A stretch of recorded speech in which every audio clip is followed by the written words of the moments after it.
No one really knows Ron Van Dam. He's an enigma, wrapped in a mystery, cloaked in secrets, stuffed in between two pieces of French toast encased in a pancake, smothered in cheese and deep-fried until golden brown, then duct-taped into a rusty toolbox, packed into a used Amazon shipping container with gaffer's tape, and mailed overnight to a bunker in Siberia where it's kept in a locked vault, whose combination is known only to a mute priest with a bad memory. So yeah, he's sort of a keeps-to-himself kind of guy. You're listening to that man of mystery, Ron Van Dam, on New England Broadcasting. Ron Van Dam is an experienced talk show host. Do not attempt to try this at home. God, no. Good morning, good afternoon, good evening, good night. It's the Ron Van Dam Show. Thank you very much. Hold on tight, things can get a bit weird, if you like that sort of thing. Hey, welcome to the program. It is the Ron Van Dam Show. Guess which one I am. My name's in the title of the show. My God, how can you not understand that? I'm sorry I yelled at you. I'm in a bad mood. I apologize. I'm sorry.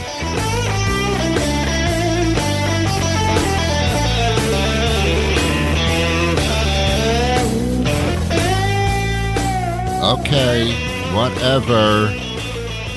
Come a little bit closer to the speaker. I won't hurt you much.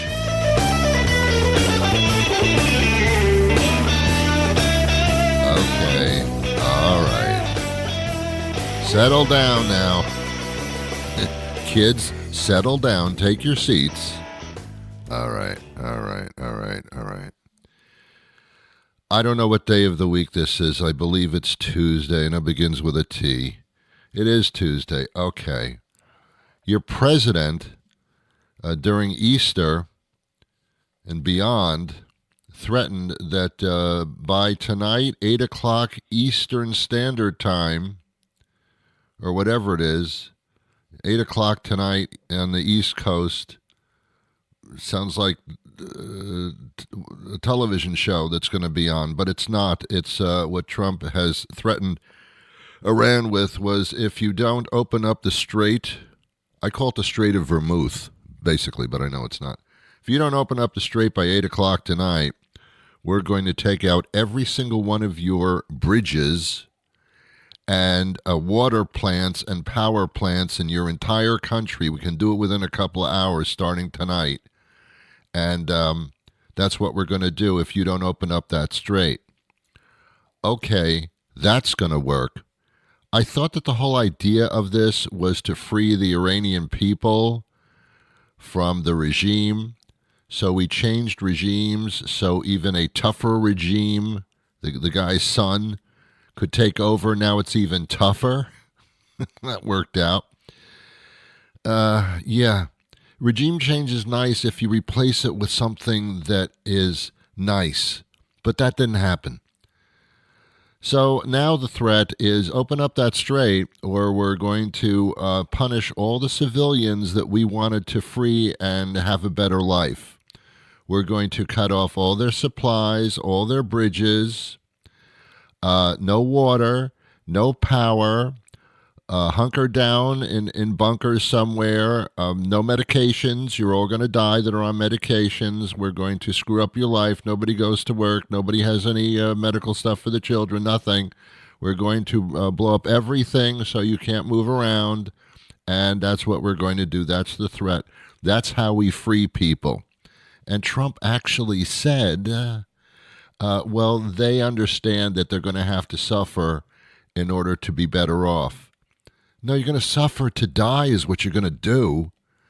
I mean, this makes no sense. The word diplomacy on both sides has been a totally, let's use the word obliterated, because that's a big word being used now. I don't understand why in this day and age, at least the United States, which is supposed to have cooler heads about things, cannot diplomatically make a quote-unquote deal. And to threaten somebody with annihilation is exactly why you attacked Iran to begin with. because they threatened you with annihilation. So this works out really nicely. Let's destroy each other because we hate each other and we can't diplomatically come up with a way to live together on a planet. I mean, even if they are in the mud, it doesn't mean we jump in the mud with them, apparently. I'm pissed. It's a shame that we all have to go through this. We suffer. Prices are rising quickly. Went to the supermarket yesterday. Everything just about is up. Up already. And this is just, as I said on yesterday's show, the beginning, the tip of the iceberg as far as our financial suffering will occur. Nothing compared to what we're putting the Iranian public through, who doesn't care for this regime thing. And this is how we free them. Nothing makes any sense. I do a show that points out things that make no sense. This is it. We were not under any immediate threat of nuclear attack. This has nothing to do with any of that. Anyway, that today, ladies and gentlemen, is a gigantic elephant in the room. Big time. All right. I'm not going to spend the show talking about this because I don't care to wallow in my own piss off. So let's move on. How are you? How are you? How are you feeling? Nice? Good. Everything's great? Good. That's nice. So, I was texted by somebody yesterday. I have been texted to. And they use some of those freaking text words, and I have no idea what they said in the text. They use these letters that make no sense, and I have to Google to find out what the hell they're talking about. I spend more time trying to figure out what they're talking about in the text using these little phrases. I have no idea what they mean. I spend more time than that than if they just spelled out the word in the text. Let me give you an example. One of the letters MSG. Do you know what that means when someone texts you and they say MSG? I thought it meant that there's some of that chemical crap in my Chinese food. I'm getting a headache. Or I've got tickets to Madison Square Garden to see a concert. No, MSG means message. Why can't you just type the word message in the text? Why do you have to put MSG? I mean, seriously. This is the way that we're doing things now. Here's another text thing. NWS. Guess what that means? What does NWS mean if you see it in a text or in a tweet or whatever you call those things? It means no worries. You gave me worries by putting NWS in the text. I don't know what that means. Here's another one. AMA. What do you think that means? Ask me anything. That's what that means. Ask me anything. Why do we have to do that? Here's a real stupid one. Time. All of a sudden, the word time shows up in a text. T-I-M-E. Well, that means something. And it has nothing to do with a clock. T-I-M-E means tears in my eyes. That means you're crying. So you text somebody with something sad, like how I opened the show today, and they text back T-I-M-E. And I feel like texting back to them 7:35 p.m. What does that mean, T-I-M-E? It means tears in my eyes. So what I do is I text them back P-I-M-P. They don't know what that means. P-I-M-P, to me, means poop in my pants. You're going to tell me about tears in your eyes? I'll tell you about poop in my pants. Now we're being really stupid. FB. Guess what FB is? I think you can figure that one out. Guess what FB is? I'll give you a second. Okay, time is up. Actually, I'll give you till 8 o'clock tonight.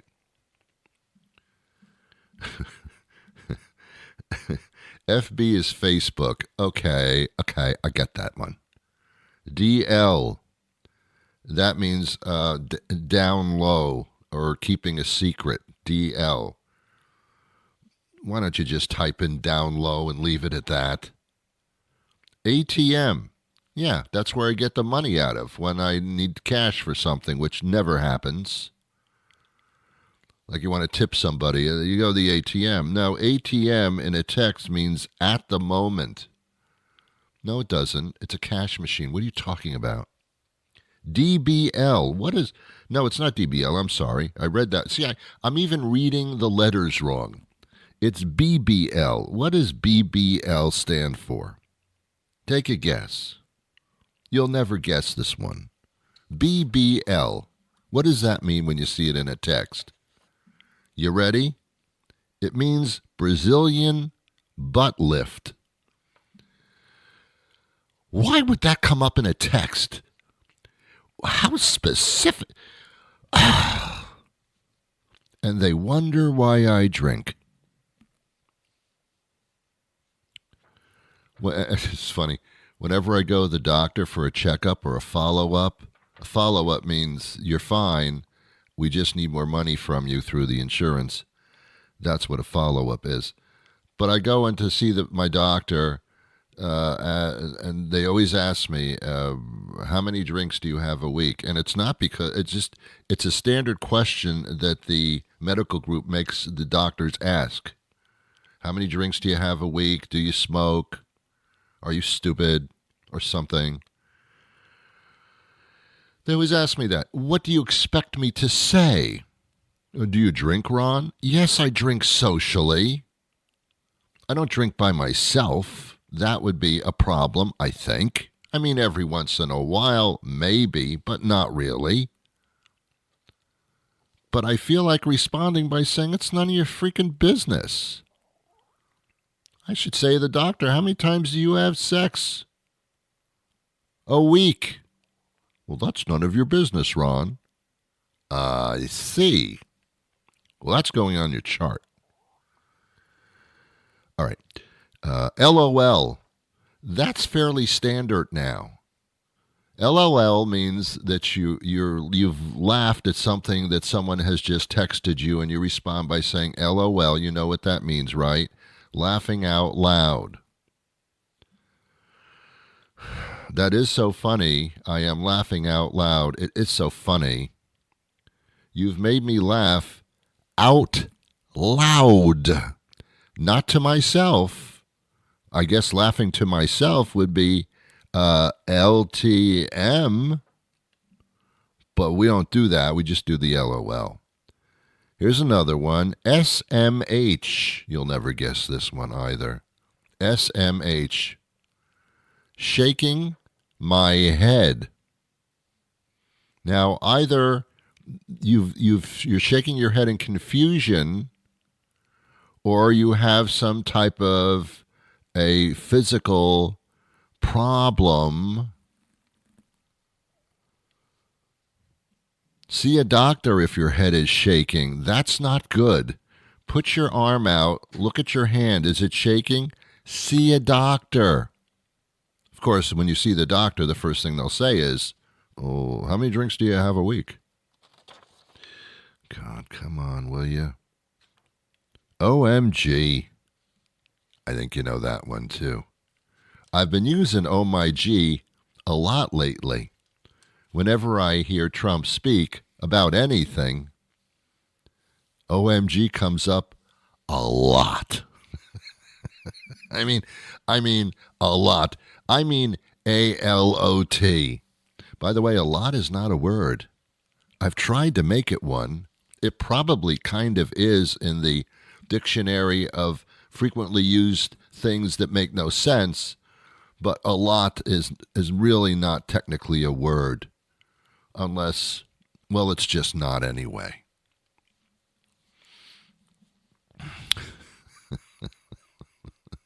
It's some strange. I'm still annoyed by the regular social media stuff when somebody follows me. I have thousands and thousands and thousands of followers on social media, but I don't like that term. I don't want anybody following me. I don't want to turn around and see thousands and thousands of people walking behind me, and every time I move my arm, they all move their arm because they're following me.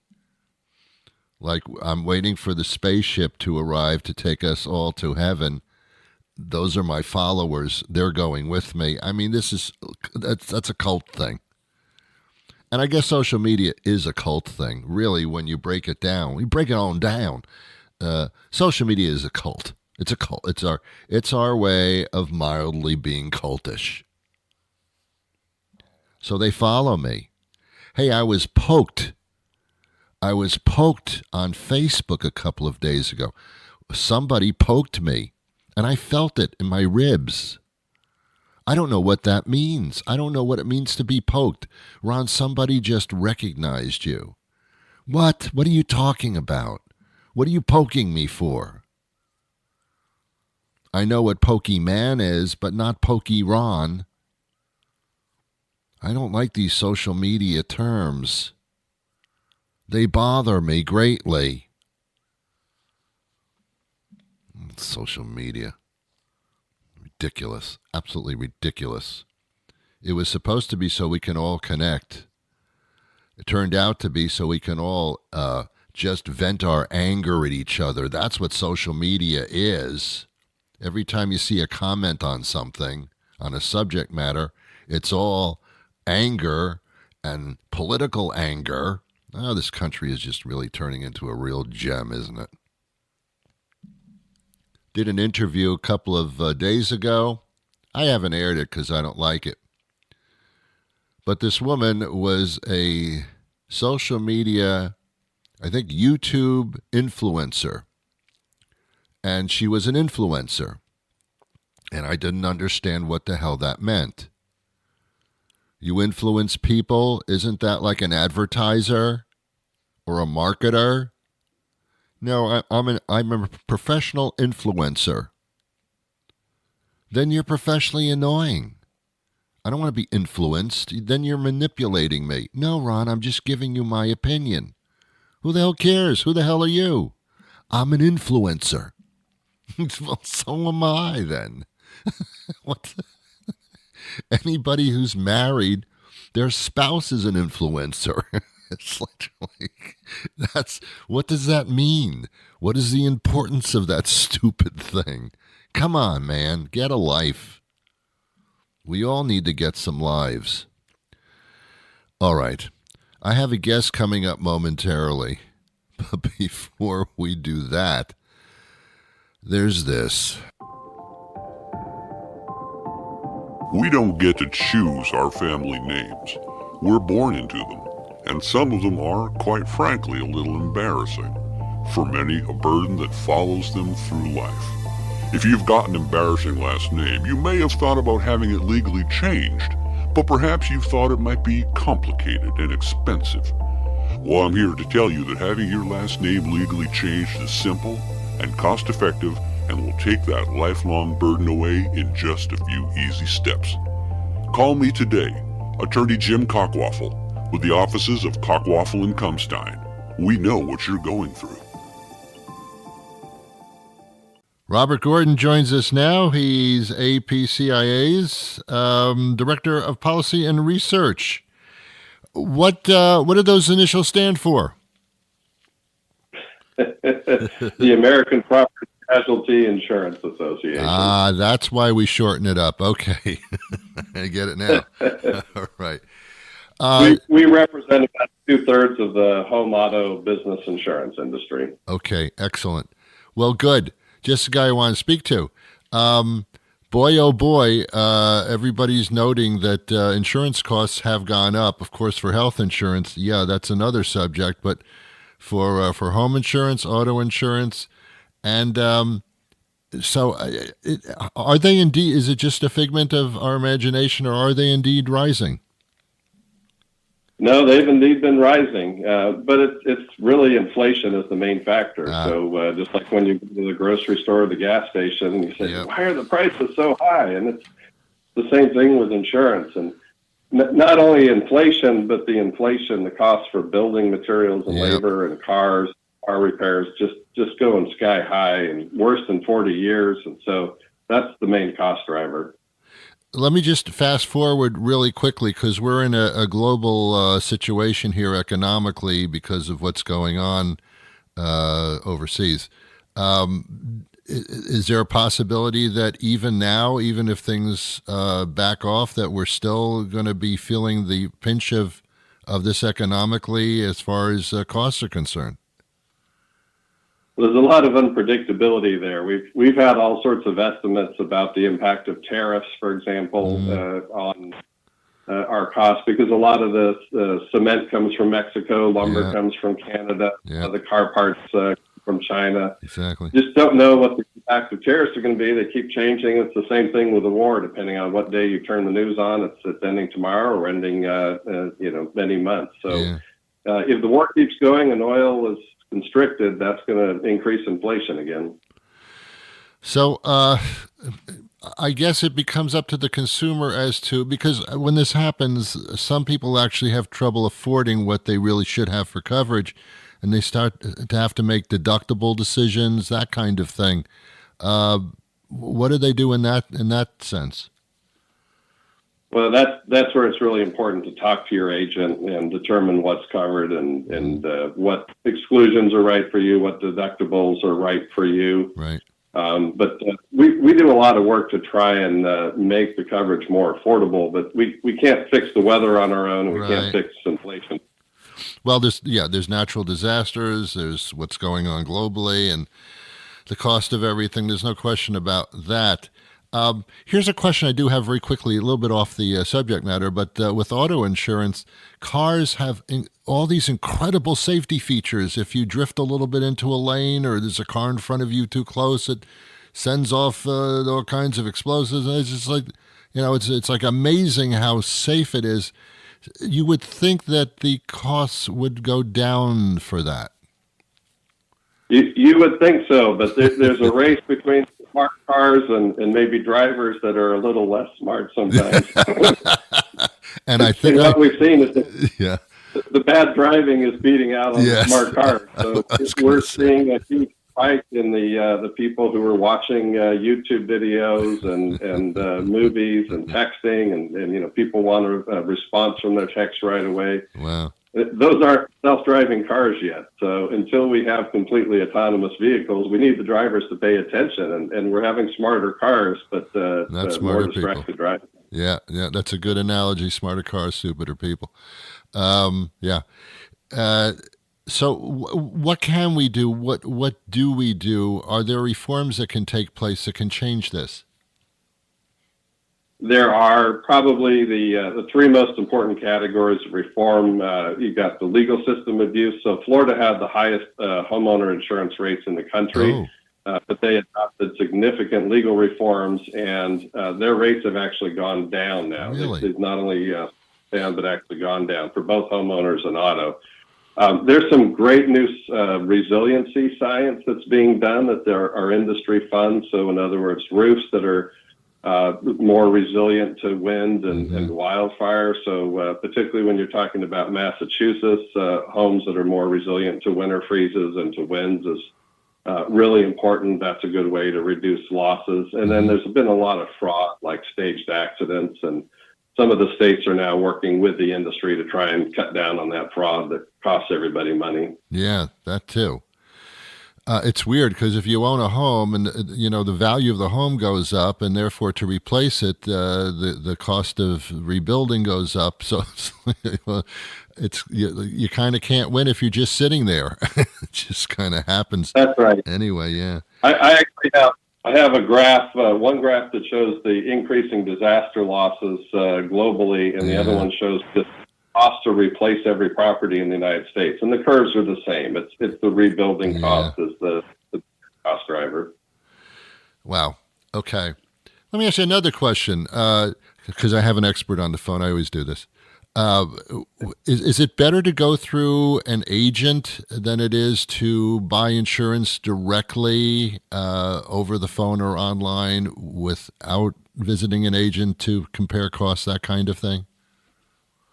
That's really personal preference. I think certainly an agent can answer a lot of questions that people have. And so we see particularly people who are more seasoned like I am tend to prefer to work through an agent who can explain things. Right. But my son had an apartment over the summer, and he got rental insurance directly online. Never talked to a human being, and it was seamless. And anytime he wanted to make a change, it was done in seconds. So with all this artificial intelligence and digitalization and automation, it's making the product a lot more efficient.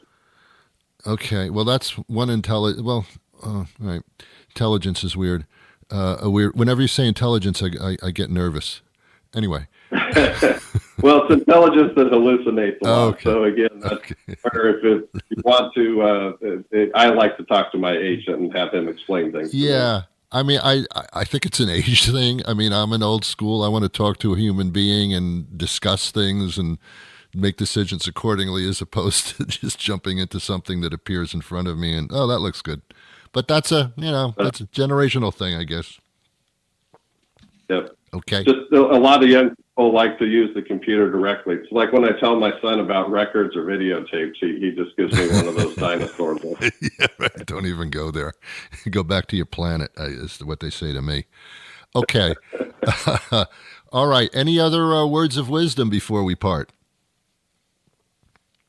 One of the most exciting areas in our industry is resiliency. Uh-huh. So we're funding a lot of research on things like roofs, more resilient roofs. People think, well, I've got a 15-year roof, but it looks okay. But most people with tile roofs or with asphalt shingle roofs, the sealant becomes brittle and wears off. So there's a lot of great science now. When you're rebuilding your home, when you're replacing your roof, find out what's going to last the longest, what's going to protect your home. There's a lot of new safety breakthroughs, resiliency breakthroughs we're making right now. It's really exciting stuff.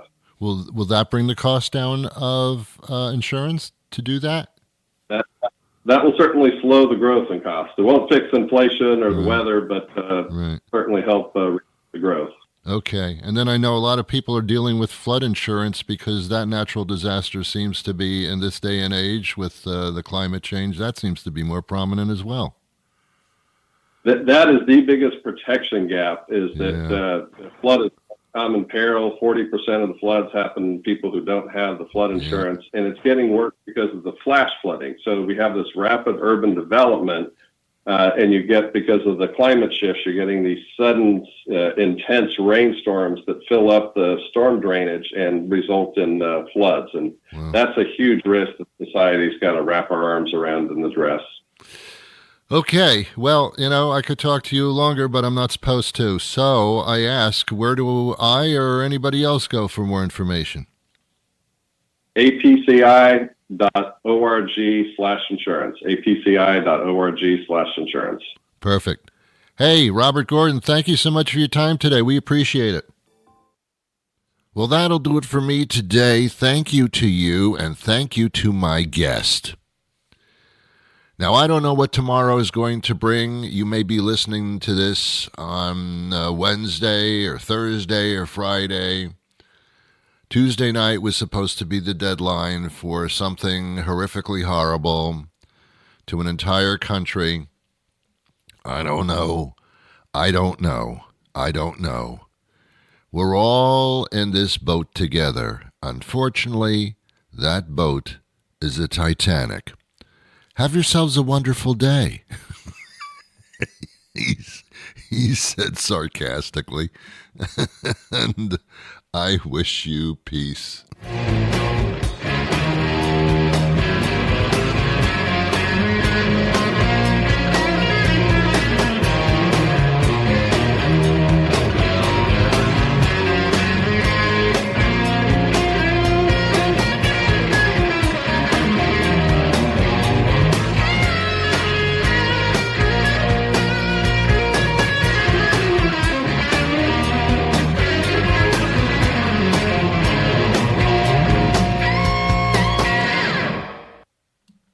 Did you enjoy today's show? It was unbelievably painful. I know.